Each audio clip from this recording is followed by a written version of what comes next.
అమ్ముతాము, సీట్లు సెపరేట్ గా అమ్ముతాము. దీనికి ఒక 30 రూపీస్ ఎక్కువ అంతే అమ్మ. అంటే రాజధాని పెద్దగా కొంచెం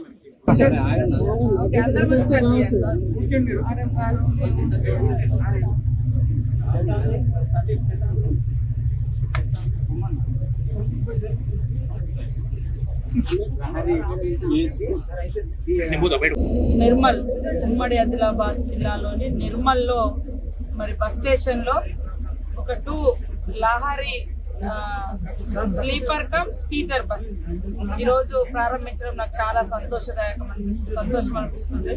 ముఖ్యంగా మా సోదరుడు సీఎం రేవంత్ రెడ్డి గారి ఆధ్వర్యంలో ఆర్టీసీ వ్యవస్థను మరి కాపాడుకుంటూ రాష్ట్రంలో మహిళలకందరికి కూడా ఉచిత బస్సు ప్రయాణంతో పాటు మరి ఇట్లా బస్సుల సంఖ్య కూడా వివిధ రూపాలలో పెంచడము.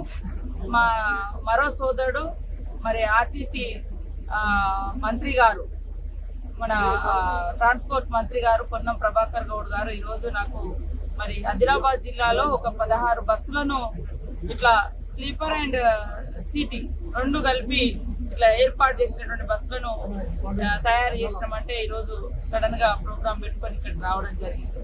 ఏది ఏమైనా మనం గతంలో చూస్తే ఆర్టీసీ కార్మికులు అనేక సమస్యలు ఎదుర్కొన్నారు. గత ప్రభుత్వం నిర్లక్ష్యం చేసింది. ఆర్టీసీ ఆస్తులు కూడా కబ్జాకు గురైనాయి. బస్సులను కూడా పెంచలేనటువంటి పరిస్థితి. బస్సులన్నీ కూడా శిథిలావస్థలకు వచ్చినాయి. వాటన్నింటిని కూడా భవిష్యత్తులో ఇంకా అంటే రిపేర్స్ చేసుకొని మంచిగా ఏర్పాటు చేసుకొని ప్యాసింజర్స్ కు అందరికీ కూడా అందుబాటులో ఉండే విధంగా తీసుకురావాల్సిన బాధ్యత ఉంది. ఈ రోజు ఇదైతే మంచిగా అంటే దూర ప్రయాణాలకు కానీ ఇబ్బంది పడకుండా రాత్రి బస్ ఎక్కితే తెల్లారి మరి అక్కడ హైదరాబాద్ లో ముఖ్యంగా ఇది శంషాబాద్ వరకు ఇప్పుడు నిర్మల్ నుంచి శంషాబాద్ వరకు వెళ్తుంది లహరి బస్సు. చాలా అద్భుతంగా ఉంది, చాలా సంతోషదాయకం. అందరూ కూడా ఆర్టీసీ బస్సులలో ప్రయాణించండి.